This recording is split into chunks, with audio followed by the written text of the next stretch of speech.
Well, the journey is not over yet. We are proceeding to a museum which name is Pinto.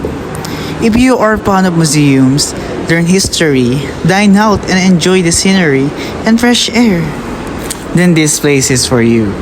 Pinto Art Museum is one of the most visited destinations here in Antipolo, Rizal. Not only is this Instagrammable, but you will also feel relaxed and breathe fresh air. Feel relaxed, away from the pollution of the city. Well, the word Pinto, which translates to door in English, connects to the museum, which aims to be a gateway for modern and contemporary art. Pinto Art Museum is only minutes away from LRT2, Antipolo Station. If you will be commuting, you can ride a jeepney for 12 pesos to Hinulugan Taktak and ride a tricycle to Pinto Art Museum for only 40 pesos. For weekdays, the entrance is located inside a subdivision which has a parking fee of 20 pesos. If you only have vehicles, during the weekends, you are only allowed to enter on the other side.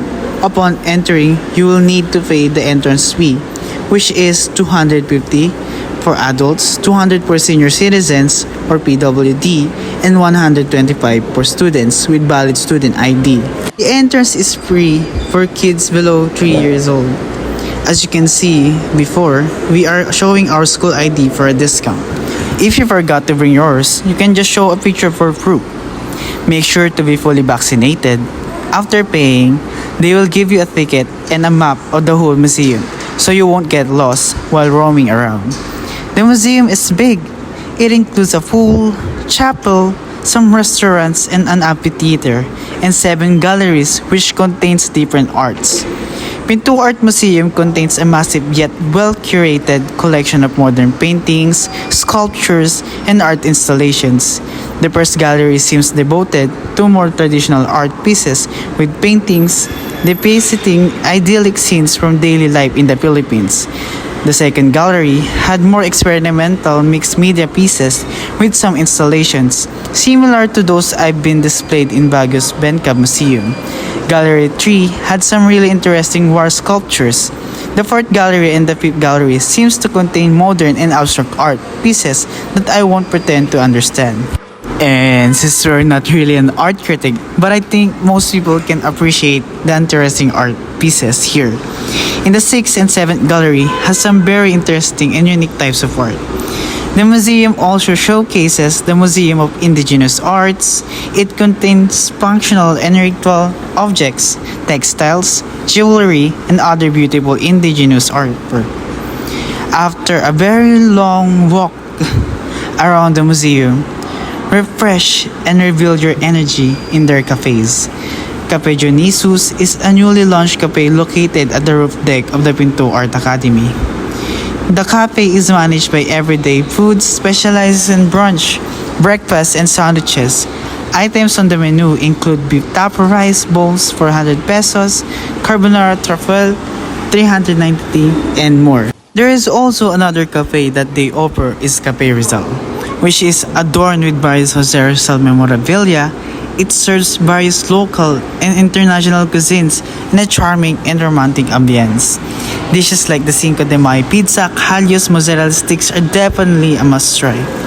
One thing about Pinto Art Museum is that it manages to make the artwork and old structures cohesive with the environment. Unlike formal museums, which preserve art pieces in controlled air-conditioned rooms, all the buildings here are open-air structure, which keeps everything natural. Every turn of corner reveals something interesting. Everything is so picturesque. There are countless photographic opportunities waiting at every angle. It was refreshing to see some natural elements in the museum, which kind of give importance to the nature while bringing a different sense of relaxation and interest to a person's mind. And that's all in Pinto Art Museum. And now we are calling this as a day to our last trip, which is the Antipolo Church, of where we will be thanking God for giving us a safe trip here in Antipolo. But before I proceed, let me give you just a quick recap about the church. The church was first built from 1630 to 1633 by Jesuit Father Juan de Salazar. but it was burned during the Chinese uprising of November 1639 to March 1640, and it was rebuilt by Father Salazar in 1637, but since calamities happens, it was broken in 1645, 1824, and 1863. While the notable Filipino historian Pedro Chirino and Pedro Murillo Velarde ministered in this shrine, the present church was reconstructed by Messenger Francisco Avendano and was declared as a national shrine by the bishops of the Philippines in 1954. This modern church, built on the site where the statue of the Virgin was discovered leaning against the trunk of a tipolo, a breadfruit, or a tree. Artocrapus Ancisa has a circular layout topped by a huge dome and has three main entrances, and that's why the Antipolo Church or the Antipolo Cathedral looks like this.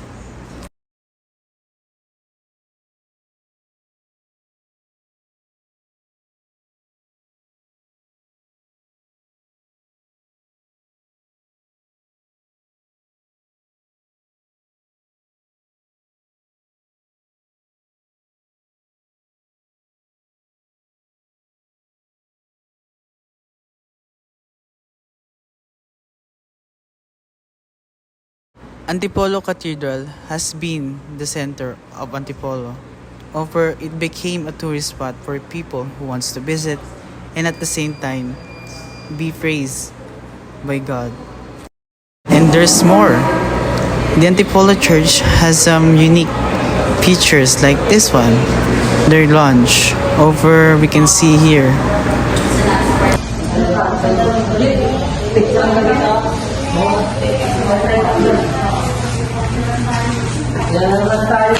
Tama rin sana eh. Sabi nito sa kita yung mga tulis. Alam mo ko yung susit. Sabi mo kayo. Ano ba sa akin? Sinasabi mo mga Hindi mo? Oo po. Titignan lang po namin.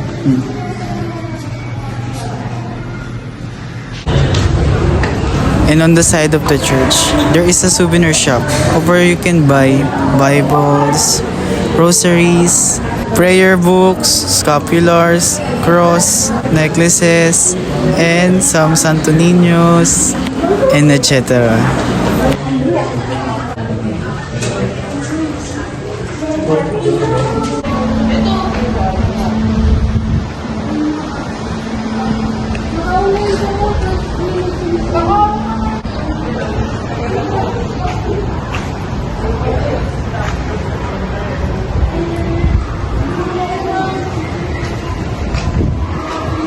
There is also a Catholic school on the left side of the church, which is the Our Lady of Peace School. We have here a believer who has been going to church here in Antipolo Church for a very long time. Oh, 5 o'clock, misa niya. Dating ng 6 o'clock, lalabas yung manabirhen. Lalabas yung manabirhen ng 6. Kita mo yung ulan, ibibili yung ulan. Gano'ng katagal na po kayo dito sa Pilipinas? Aba, ano na, asawa ko dito, ano siya, yung tao dito, ano siya dito, siya yung devotee dito, habang asawa ko, nasa siya 1980. O yun, nasa Manila ka. Tapos lahat mag-wish ko, God day. Up to na namang wish ko, God day. Dahil makakabuti sa akin. Ngayon po, ano po ang pinanalangan ko? Ako, pinapalalaan ko tungkol sa mga property ko. Okay naman, wala na akong problema. Makarecover ako sa kamagay ng asawa ko. Ayun. Tapos nakaramdam ako ng nakaraang doon. Kaya sabi ko, hindi na ako pumunta muna. Mismo, dinala ako ng mama ko sa bahay. Nagpa-awin siya lang. Ilakla. Yung sinabi ko, sige po pupunta ako dito. Kasi every first Saturday, nandito. Nandito, mayroon na kayo sa school. On the left side of the church, we can see here a pasalubong center where you can buy some famous and tasty delicacies here in Antipolo Rizal. And we all know that Antipolo Rizal is well known when it comes to their suman, kasuy, and even on their other kakanings. And of course, when you are on a journey, you need to bring some pasalubong to your friends or even your family, which makes Salo-Salo even more fun. And we can see here that the market is fond of kakanins here in the Antipolo Pasalubong Center. And the best part here is that you can buy different delicacies here in Antipolo within 100 pesos. Isn't that a surprising journey? And at the same time, a tasty journey before going home. Here we are buying puto bongbong, eating kasuy, and eating and buying more delicacies here in Antipolo. Ayan, ganyan din. 400, yung malaki, 300. Gusto mo, assorted. Assorted.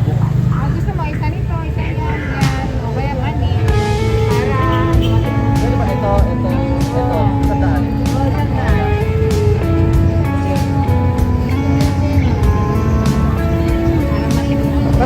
And since it's already over, I mean, the day is almost over. But remember, fun is always everlasting. And that's it. It's time to go home and rest and see this beautiful sunset before you set home.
I don't know if this is a dream, but if this is a dream, I wish I'm still here, continue dreaming, because who knew, right?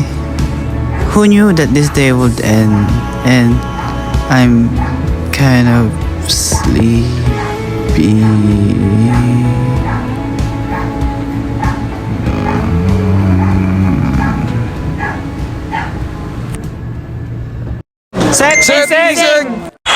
Anak, gising na. Anak, gising na. May lakad ka pa sa Antipolo.